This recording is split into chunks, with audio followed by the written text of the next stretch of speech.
Welcome back. It's still Rise and Shine, and we are beaming live from the city of Uyo in Akwa Ibom State, of course, Nigeria, West Africa. Several conversations have already gone by here on the show this morning, so I would like to encourage you get onto our social media platforms, Facebook, Instagram, and YouTube, so that you can catch up on the conversation of things that we've talked about this morning. But at this point, we'll be moving into our focus conversation, and we will be looking at the dynamics of political campaigns in Nigeria.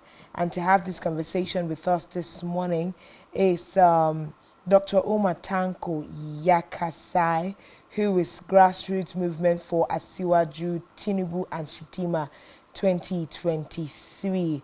Of course, Dr. Omar Tanko is a consultant public health specialist and a grassroots and national politician. He's one of the sons of Alhaji Tanko Yakasai, OFR, who is an elder statesman, Maxim, Leninist, pan-Nigerian nationalist, politician, human rights activist, and former liaison officer to late President of Nigeria, Alhaji Shehu Shagari. He's also a founding member of Arewa Consultative Forum. Dr. Umar Tanko Yakasai is currently the Special Advisor on Employment to Governor of Kano State. Of course, he was the former personal physician to Governor Rabiu Musa Kwankwaso and a former chieftain to the Kwankwaso movement. Long, great things being spoken of. Our guest today, former Senate President of National Association of Nigerian Students, NANS, and National Youth Leader, served 2 terms as National Secretary, National Youth Council of Nigeria for a period of 10 years. Of course, we have a person of high repute to be having this conversation with us this morning. We are, of course, going to be narrowing in on the APC campaigns and what should generally be expected out of campaign conversations at this time. Good morning, Dr. Tanko. Good to have you on the show this morning. Good morning. Thank you for having me. Thank you very much. You do have such a rich profile there, and we do appreciate your time this morning. Thank you so much. All right. How's Okay. Kano State? I know, yeah, I was going to ask that question. How's Kano State this morning? Kano this morning is a bit cold. You know, it's a Hamatan period, and it's a cold weather, but we are trying to manage it and warm ourselves with some heating devices. Okay. Okay. So it's actually like cold up north at this time. Oh, whoa. I'm sure people down Absolutely, south. absolutely. I'm sure people down south would love to have such an experience. It's not as cold down here. Okay, I think sir. they should fly to Kano and enjoy it and go back. Flights are really expensive at this time for most people, don't you think? Pardon? I said flights are really expensive at this time for most people, don't you think? Yes, it's true. All right. So let's delve right into it. The dynamics of political campaigns in Nigeria. Now, INEC had given guidelines and expectations as to how campaigns should be carried out throughout Nigeria. And some of the things that were outlined in that guideline was the fact that we will not be expecting to have snide comments being thrown at each other, as candidates throwing snide comments, and several other guidelines to, mark how campaigns should be done. But so far, so good. In several weeks, about 2 months of intensive campaigns being carried out by these political parties, we have seen a number of our candidates via off everything that INEC had said. Something else INEC had said was that there were going to be disciplinary measures taken against people who faulted. We have seen all of our candidates fault, and we have not seen INEC do anything about it. Overall, what are your thoughts of the campaigns with regards to all of this so far? Thank you very much for the question. Our candidate, Aswaji Bola Ahmed Tinubu, and his running mate, Senator Kashin Shetima, as well as our party, the APC, we've done everything possible to abide by INEC rules and regulations governing campaigns. And as you can see, our timetable for the campaign of the president around the country, has kick-started long ago. We have visited so many states. All our rallies from start to the end have been peaceful, have been focused, without any things that we will say we are not happy with. Secondly, we also have had a number of town hall meetings and engagement with different stakeholders. All these have been successful and have been conducted peacefully. Our candidate has also been engaged in a number of debates and conversations, and he has tried to address issues that matter for the voters to understand and canvass their support. So I would say that we've tried as much as possible to abide by INEC rules and regulation, and we believe that the Nigerian voters have been listening to us, listening to our candidate, and majority of them will vote as Asiwaju come 2023, February 25th. Okay, Dr. Tanko, before we even start talking about whether Nigerians are going to vote for your candidate or not, I'll still bring you back to the fact that you said that the APC and the presidential candidate of the APC, Bola Ahmed Tinubu, are playing by the books of INEC. I'll take you on that. I think that's not absolutely true. We saw recently where the presidential candidate of the APC was saying that somebody like Atiku Abubakar is going to sell Nigerians to his fraudulent partners, business partners. We also saw where he also called the Labour Party presidential candidate, Peter Obi, a shrewd person in terms of business now, a stingy man, let me put it in his words. So why would you now say that the APC is playing by the books of INEC? Yeah, all the things that you have said, what INEC is saying, I think that should not malign people. You and I know what the candidate of the PDP stands for. He has said it, we are only quoting or restating what he has stated, that when he becomes the president, when he contested in 2019 until date, his intention is that he will run the government for himself and his friends, and that it's not a hidden statement. So I don't think restating what he has stated is any way maligning him or going contrary to what INEC has said. Basically restating. Secondly, you know that Peter Obi's campaign slogan is based on no shishi, and if you translate no shishi in the right context, it's still restating what he has stated. So I don't think there is anything that our candidate has said that are not things that those two candidates have said on their own campaign trail and in various interviews that they have granted. No shishi means that he has no intention of investing naturally in the campaign. That's an interpretation That's what it means. that's an interpretation that you and your principal are making, or let's say the whole APC community. No shishi means he is not spending money the way he is not meant to. He's going to be prudent with the finances of Nigeria. He has explained those things, and he's not looking at bribery, buying of votes, and the likes. No, we're not talking about bribery when we meant that in his shrewdness or whatever. Nobody is making reference to bribery. We're saying that campaigns in Nigeria, whether you like it or not, require expenditure, and that is why even INEC recognized that and gave a ceiling when you are doing fundraising. So that is the point and the angle we are talking about.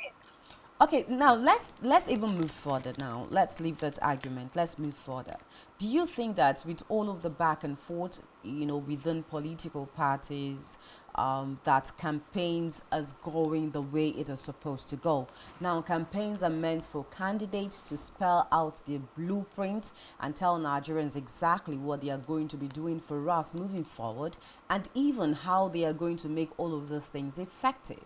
Now, do you think that generally, with what we have seen so far in Nigeria, campaign has been watered down to where people are maligning other people or just naturally throwing shades at other political parties?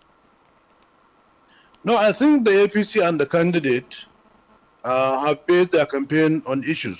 And so far, You know that even before the start of the campaign, at the inauguration of the presidential campaign council, Tinubu and President Muhammadu Buhari launched my political manifesto, which is a renewed hope action plan for 2023 for better Nigeria. And in that document, almost about 16 to 17 different sectors have been addressed, and ranging from economy, security, health, energy, economy, digital economy, and so many other things. And in all the campaign engagement that we have been going on with in terms of media engagement, campaign rallies, town hall meetings, it is the content of this manifesto that we have been digesting to make the common man understand what is the meaning and what we intend to do, or Sasuwaju intend to do when he wins.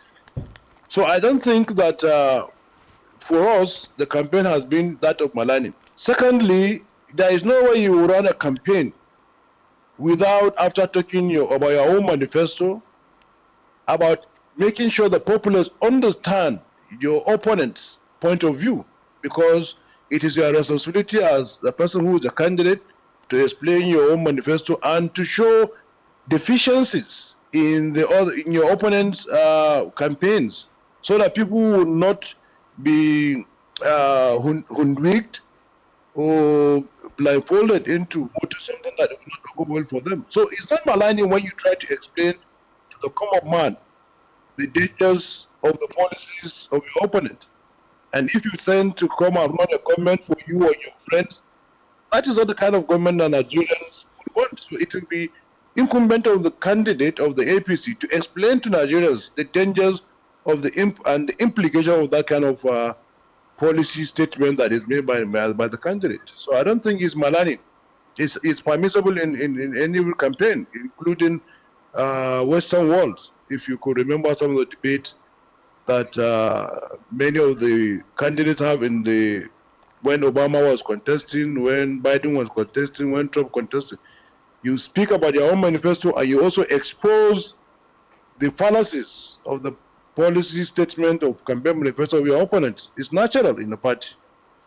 Okay, so something else I'd like us to look at is, like you said, you've been discussing your policy statements at your campaigns, and something that we do not usually see is, even snippets of the delivery methods that your principal now Bola Ahmed Tinubu intends to use if elected in as president come the 25th of February. Now, most of what we hear is he intends to build on the policies and the precedents of President Muhammadu Buhari. That does not leave a lot of room for us to have an expectation of him as a candidate.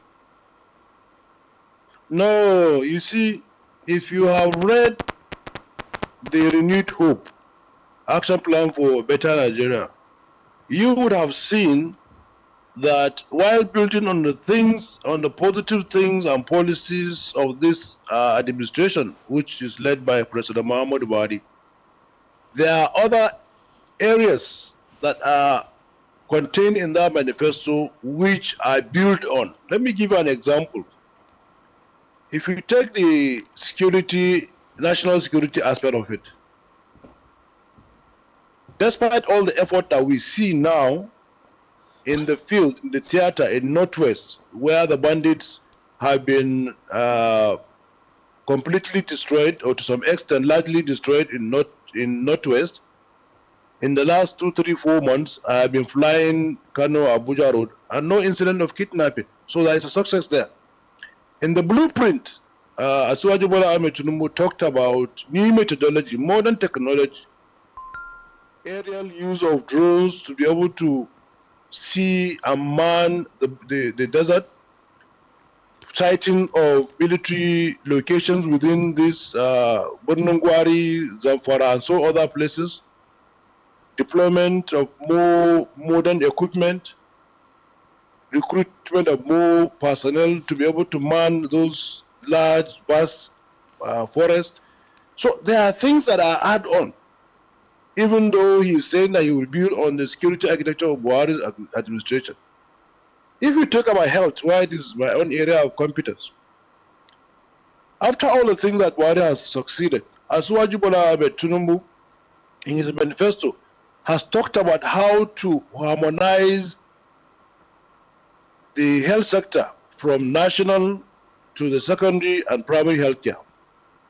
You know that they operate at different levels, controlled by different government, but sometimes they work counter to each other. But he said that the first thing he will do is to ensure synergy. The second thing he said is about ensuring that health insurance, which at this point in time coverage stands at 5%, is scaled up so that majority of Nigerians who are in the formal and informal sector will be brought into the Nigerian health insurance scheme. He talked about innovative ways of funding and generating funds for the healthcare, talking about tobacco and alcohol tax that will be collected and deployed into the health sector. Okay, so Talking now about this community. is okay. So there are many other things that in the manifesto that are add on to what the good policies of Buhari are. So I don't think it's correct to say that he is only hammering on the things that Buhari has achieved. Okay, so this is a perfect corner that you have entered, because it brings me back to the dynamics of political campaigns. Now, if you have not said these things the way you have, there's a lot of Nigerians that do not have access to that policy document. It's made available for people that have access to the use of internet and some other means of reading.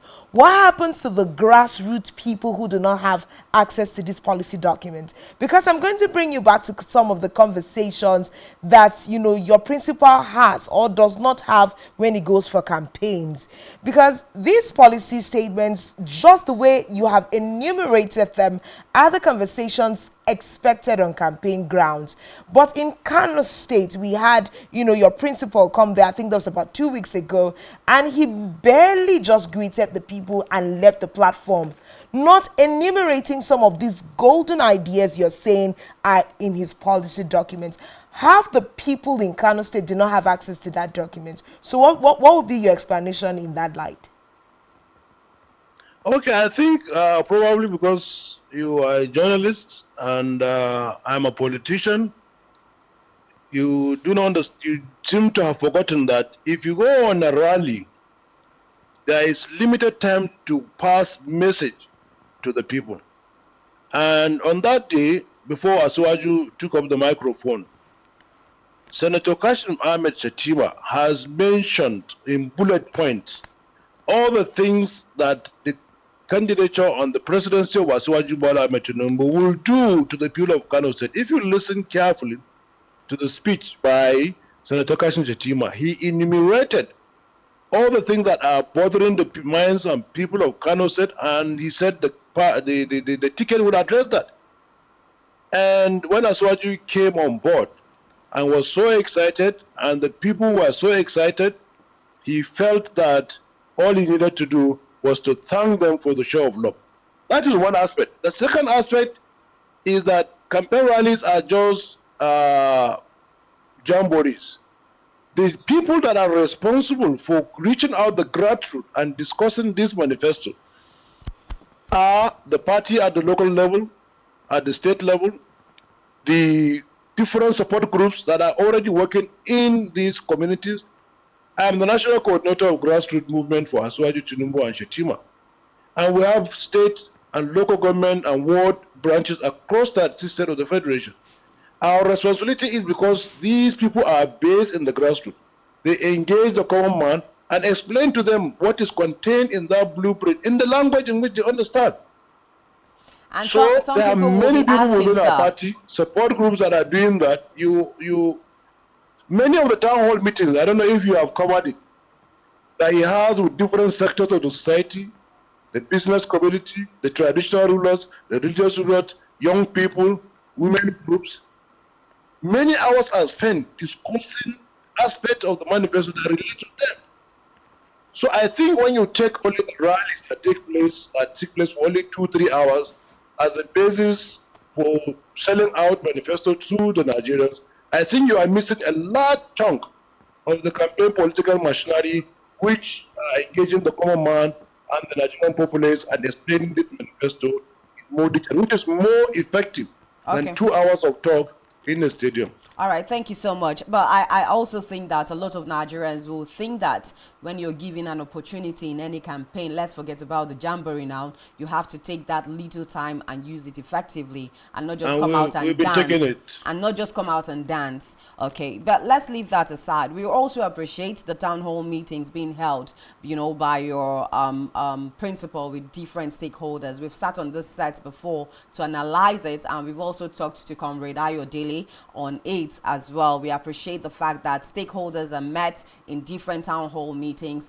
of course expressing what your candidate wants to do when he is, if elected, president. But again, I think that another thing, I'm going to draw you back to the question I asked earlier on. We've seen a lot of times where it is said that we are going to consolidate, yes, that's the word now, consolidate on the gains of this present administration. Not a lot of Nigerians think that this present administration have done well enough for Bola Ahmed Tinubu to be saying that he wants to consolidate on any gains. What do you make out of that comment? All right, you see, the thing is that even President Muhammadu Buhari has recognized that the people who are supposed to amplify and publicize the good policies that have been achieved by his government haven't done that enough. And let me give you an example to show that this administration has done a lot that is well, but probably the media and some other people have not given prominence to and credence. When President Muhammadu Buhari came into the presidency in 2015, the Northeast, if you are traveling from Kano to Borno, you will, because of the insecurity, you will meet about 30 to 40 roadblocks. A 4-5 hour journey turns into a 10-11 hour journey. Now you don't have a single roadblock except those who are necessary for keeping the security.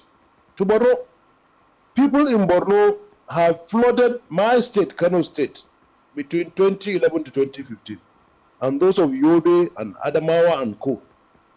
Today, I do not see them because the security has returned to Borno-Yobe axis and they are all back and doing businesses. The last time I hear of any bomb blast or attack in the city of Damaturu or Borno, I can't even remember. That's an achievement.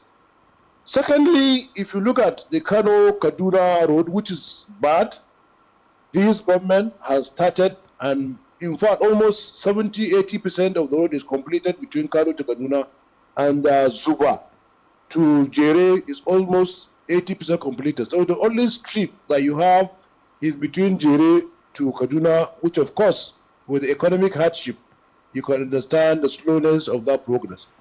The gas pipeline that is coming all the way from Ajakuta to Kano is another project that has been on, and nobody seems to be talking about it. If you look at power generation, for some time, the power has been very stable in Kano. I enjoyed some level of power supply or energy supply in Abuja and many other places, more than what it was before 2015. If you look at the humanitarian agencies, ministry, school feeding program has been going on well. Conditional car transfer has been going on. This government is the only government that has handed over cash through a quality and good method to the Nigerians, and they are benefited. And none of them seem to come and be talking about how much it has benefited. Look at the agricultural sector. Before 2015, there are very few rice mills operating in Nigeria. I can tell you the rice mills that are operating in Kano, in Kebbi, in many other states now, were never seen in this country before. Dr. And Tanko, Nigeria now produces unprocessed rice. Dr. Tanko, we are producing and processing rice, but the common Nigerian cannot buy that same rice produced and processed in this country because it's still more expensive. Pardon? I'm saying we are producing and processing rice, like he said, as done by the current administration, but the average Nigerian can't still afford it because, I mean, a cup of rice goes as high as about 230 naira per cup now. Yeah, so you see, the problem is that some of these people who do business in Nigeria have not been fair to Nigerians. President Muhammadu Buhari at a point in time closed the borders, gave a lot of monies and incentives and loans to these rice mills to set up rice mills, produce this rice locally, process it locally, and instead of them to sell it to Nigerians at a very cheap price, they are still selling this thing at high price. And you know we run a free market economy. So what you're trying to say in Nigerian government essence, says the enabling environment, and the business people are taking advantage, undue advantage of the populace of Nigeria. So you can't blame government for the insensitivity of these people who run these rice mills and keep hiking these prices.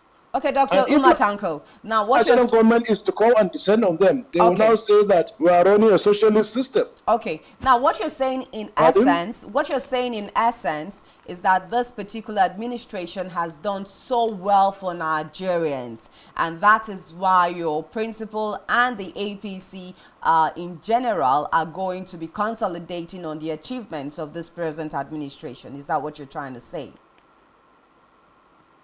Absolutely. And I'm saying that while we recognize that they have done the policy, this administration of Buhari has done so well, I'm saying that there are other areas which, because of constraint of resources, scarcity of resources, that the administration has also realized. But do you know that a lot of Nigerians do not think the next on that administration same... will be able to do that. So Do you know that a Pardon? lot of Nigerians are not sharing in the sentiments that you're talking about? Yes, because a lot of media houses, a lot of people have refused to speak about the positive policies of the government and have dwelled on more of the negative. I am telling you that Nigerians are not feeling it. Nigerians are not feeling it. It's different from talking about it and, you know, exalting these things. If Nigerians can feel it, then you will hear it everywhere you turn. No, that's not. You see, you need to understand that the context I'm talking about is that this administration have had its tenure around under a recession. We have COVID-19 that locked down not only Nigeria but the world for almost 2 years. The world is experiencing almost a second recession. The export and earnings of crude oil has also been down compared to 2011, 2015. So the resources that were available to the government had been deployed for the realization of some of these policies that I have told you. But because Nigeria is so vast, the population is so high, 200 million plus, the little resources that you had in its efficient utilization and the result that it has produced has a lot of other sectors that the resources are not enough to produce the desired result. Okay, let's just hang in there. Let's just hang in there, sir, because our time is almost up now. Let's even look at, I'm going to ask you this question. Do you think that there's any political party that is a threat to the All Progressives Congress? Now, why I am saying this is just on Tuesday here, we saw the presidential campaign PCC Council spokesperson that's talking about Barrister Festus Keyamo, saying that he's going to take up a case against Atiku Abubakar, even if it means him losing, how did he put it now? Even if it means him losing his... leaving the PCC role. Leaving the PCC role, thank you very much. So do you think that there's a particular political party that looks like a threat to your becoming or your party winning in the forthcoming elections? Now, for a start, I tell you that there is no party or a candidate that is threat at this point in time to the All Progressive Congress. As politicians, we know that even when you feel comfortable, you still work hard to show Nigerians that you are not taking them for granted. You must campaign, you must do everything possible as if tomorrow will not come. And if you just look at it, Mr. Presenter, in Nigeria, out of 36 governors, we have 22 governors that are APC governors. Out of the PDP governors that have about 12 or 13, 5 are already complaining and they have become almost anti-PDP. So if you remove 5 from about 13, you only have 8. So on the strength of the number of governors and the state that we control, we feel comfortable that we have a sizable number. Secondly, if you look at the candidate that we have, as Martin Luther King Jr. would have said, that the moral arc of the universe is on the side of justice. The Northern Nigeria has had this thing for 8 years. It is only natural that it goes to the south. And in the south, the only party that has the spread in the south and north among Labour Party and APC is APC. And so therefore, if we look at that moral angle, APC is also having a leverage. Thirdly, the candidate of PDP who is from the north, on February 25th, by the time he crossed to southern Nigeria, how many votes is he going to get? Okay. If Asuwaju Tinubu cross northern Nigeria, how many votes is going to state? So if you look at it simply, Asuwaju will have a lot of votes from his region and will cross into northern Nigeria and have votes from at least 14 states where northern governors are ruling. All right. Does Atiku have that privilege in the south? No. All right, sir. Thank you so much. A single governor in Labour Party in any of the states. And so I don't think that, I think we are comfortable. Okay. We are only making sure that we work hard and convince Nigerians that we are the best and for equity, for fairness, for justice, that the South Thank you so much, Dr. Umar Tanko Yatisia.